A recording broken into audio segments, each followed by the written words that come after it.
Hello दोस्तों, welcome to my YouTube channel कहानी with Raju. मैं आपको एक कहानी सुनाता हूँ। दो जवान बेटे मर गए। 10 साल पहले पति भी चल बसे। दौलत के नाम पर बची एक सिलाई मशीन। 70 साल की बूढ़ी ममता गांव भर के कपड़े सिलती रहती। बदले में कोई चावल दे जाता तो कोई गेहूं या बाजरा।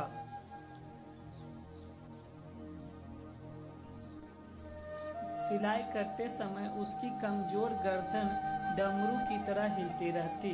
दरवाजे के सामने से जो भी निकलता वह उसे राम राम कहना ना भूलती। दया दिखाने वाले से उसे हमेशा चिढ़ रहती। छोटे छोटे बच्चे दरवाजे पर आकर उधम मचाते, लेकिन ममता उनको कभी बुरा भला ना कहकर उल्टे खुश होती।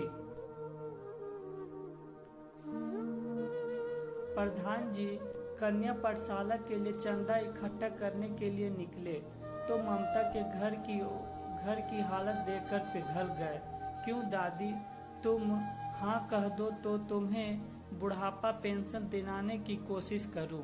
ममता घायल सी होकर बोली, भगवान ने 2 हाथ दिए हैं, मेरे मशीन आधा पेट रोटी दे ही देती है।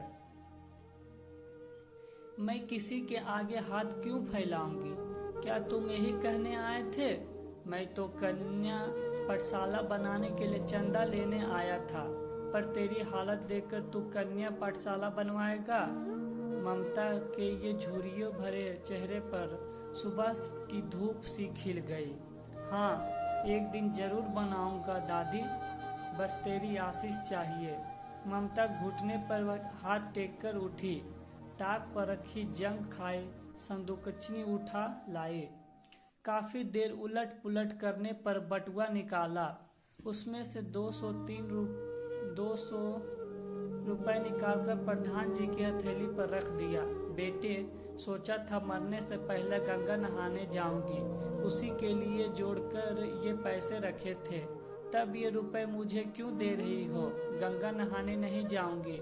बेटी, तुम पाठशाला बनवाओगे, इससे बड़ा गंगा स्नान और क्या होगा? कहकर यह ममता फिर कपड़े सीने में जुट गई।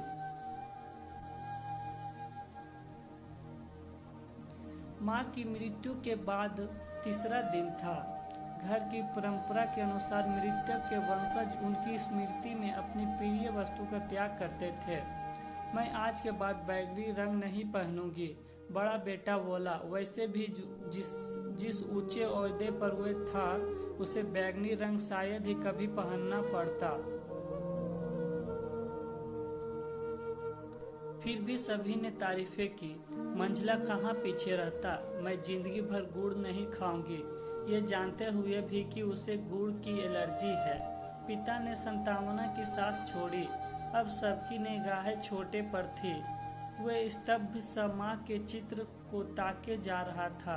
तीनों बेटों की व्यस्तता और अपने काम के प्रति प्रतिबद्धता के चलते माँ के अंतिम समय कोई नहीं पहुँच पाया था। सब कुछ जब पिता कर चुके, तब बेटों के चरण घर से लगे।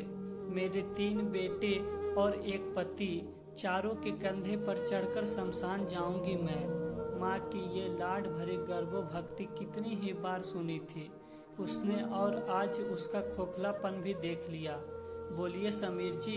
पंडित जी की आवाज से उसकी तिंद्रा भंग हो गई।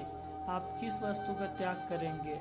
आपकी माता की स्मृति में बिना सोचे हुए बोल ही तो पड़ा था। पंडित जी, मैं अपने थोड़े से काम का त्याग करूंगी, थोड़ा समय बचाऊंगी और अपने पिताजी को अपने साथ ले जाऊंगा। और पिता ने लोक लज्जा त्याग कर बेटे की गोद में सिर दे दिया।